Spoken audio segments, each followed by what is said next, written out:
Olá, alunos da primeira série, bem-vindos à aula de arte do dia 24 de agosto. Hoje nós vamos aprender um pouco sobre a arte grega.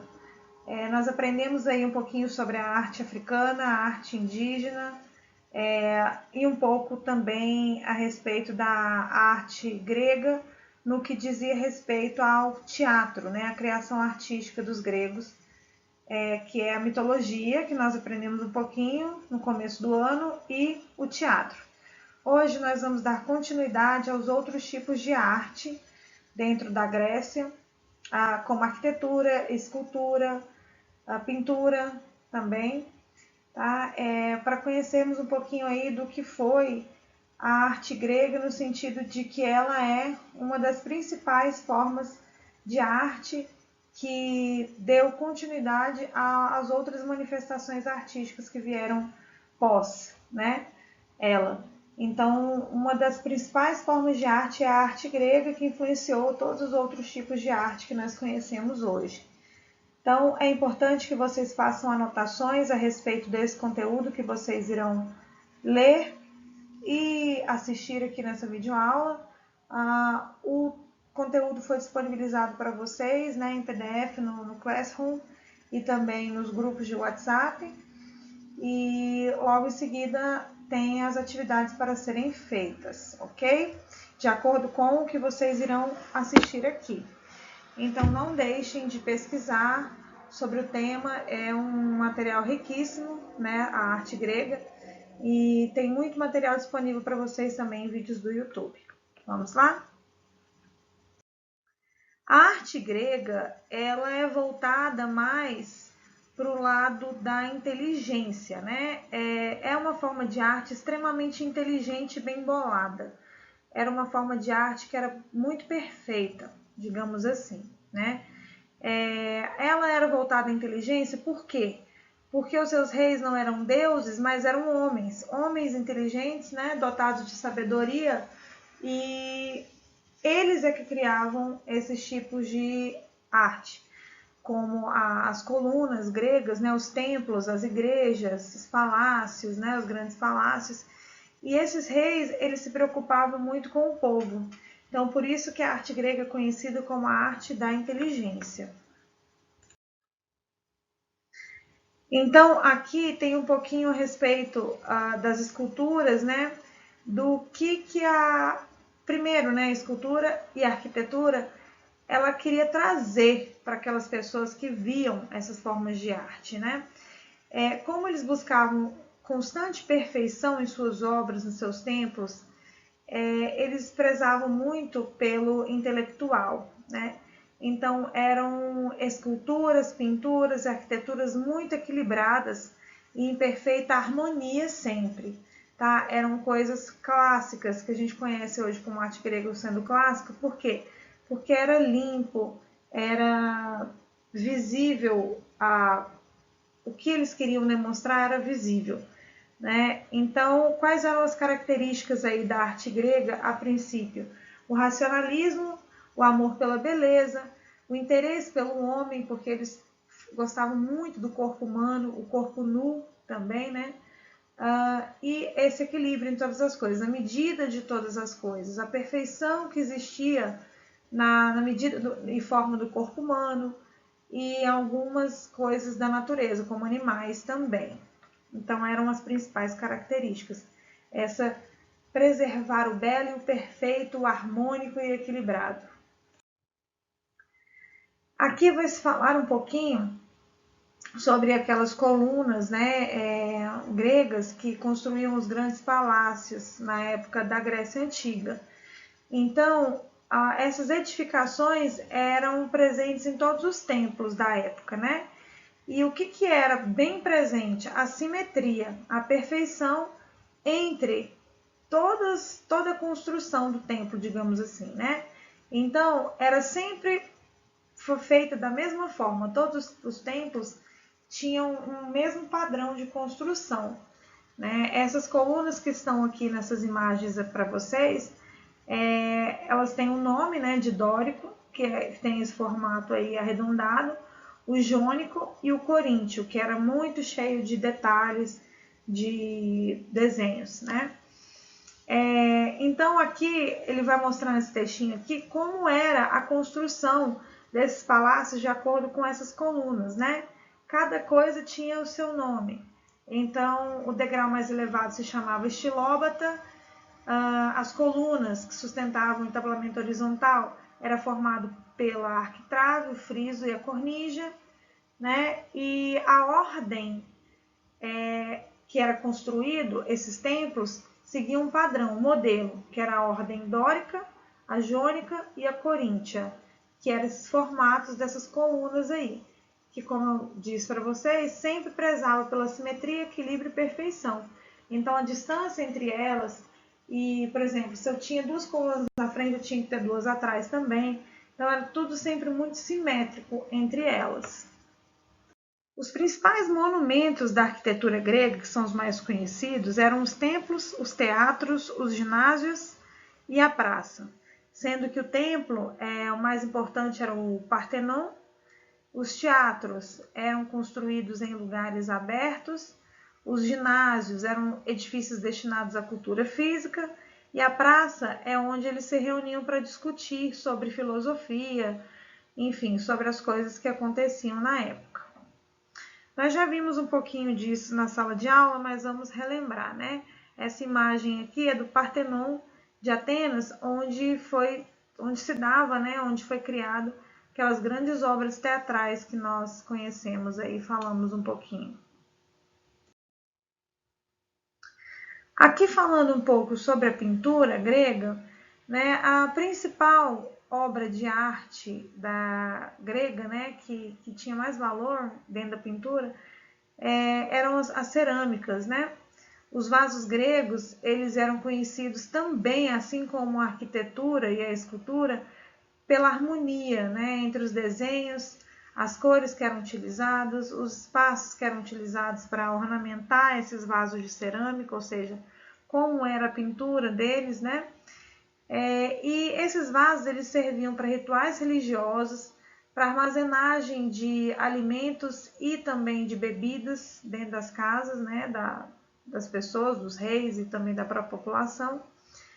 Porém, cada vaso de cerâmica desse e cada pintura tinha um nome também, né? Então, cada forma tinha algo dentro, digamos assim, era destinado para algo especificamente. Então, a ânfora era uma vasilha em forma de coração com gargalo largo e ele tinha duas asas, geralmente era levada água. A hidra tinha 3 asas, uma vertical para segurar enquanto corria a água e 2 para levantar, também água. E a cratera tinha a boca muito larga, com o corpo em forma de um sino invertido, que servia para misturar água com vinho. As pinturas dos vasos representavam aquilo que acontecia no dia a dia, né? Nas atividades diárias das pessoas e também cenas da mitologia grega, que era muito, muito, muito presente na vida dos gregos, né? A mitologia. Então, as cores que prevaleciam geralmente eram as cores preta, amarela, vermelha, né? E sempre misturados, digamos assim. Então, se fazia figuras negras sobre fundo vermelho, figuras vermelhas sobre fundo negro ou figuras vermelhas sobre um fundo branco. E o maior pintor dessas figuras negras foi Eséquias. Eséquias pintava muito sobre a mitologia grega, tá? E sobre cenas de guerra, sobre deuses e etc. Dentro das esculturas gregas, hoje todos nós conhecemos aí o corpo humano, né? Que era muito bem representado pelos gregos, né? Então, o antropomorfismo foi a forma mais marcante da escultura grega que se teve até hoje, né? Eles tinham perfeição nas formas, eles davam movimento ao corpo humano, às esculturas que eram feitas. Então, pode-se dizer que eles atingiram um padrão de perfeição, de equilíbrio, de beleza, de harmonia também dentro das esculturas com o antropomorfismo. que eram as esculturas feitas do corpo humano. E são duráveis, assim, vários museus do mundo todo são conhecidas essas esculturas gregas que são compostas pelo corpo humano. Desde o período arcaico é que os gregos começaram a esculpir de mármore essas figuras humanas, tá? Geralmente eram figuras de homem mesmo, de homens.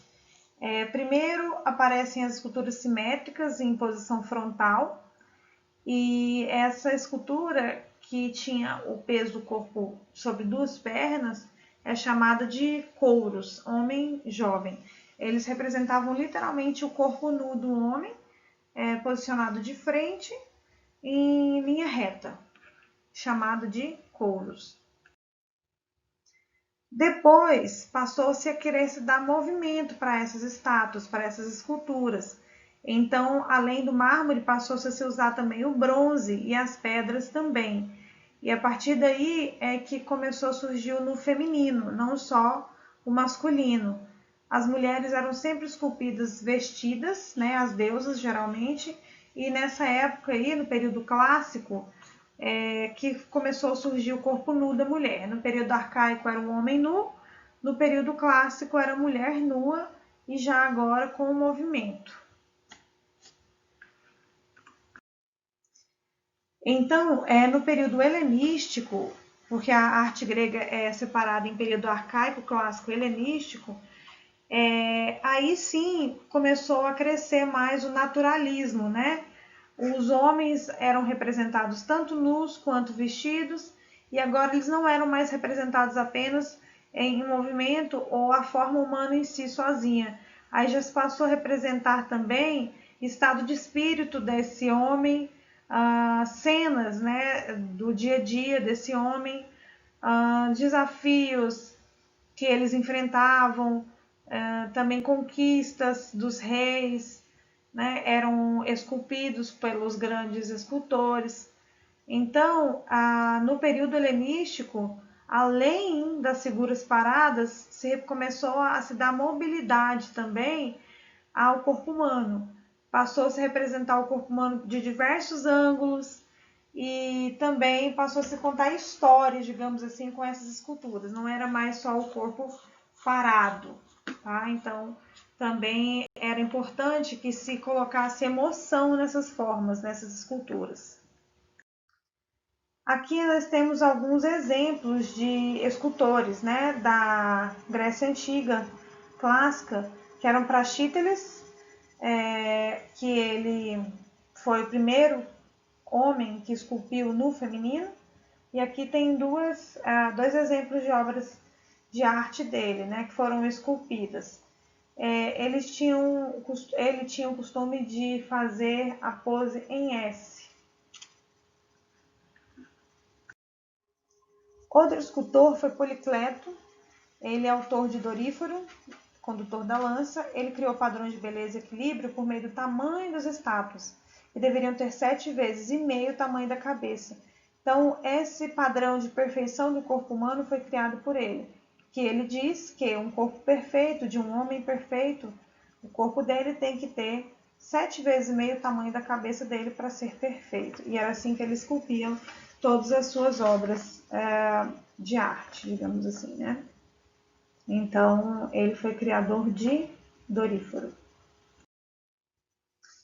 Fídias talvez tenha sido o escultor, né, e arquiteto também mais famoso de todos eles, porque foi ele que criou o Zeus Olímpico, né, e a Ateneia.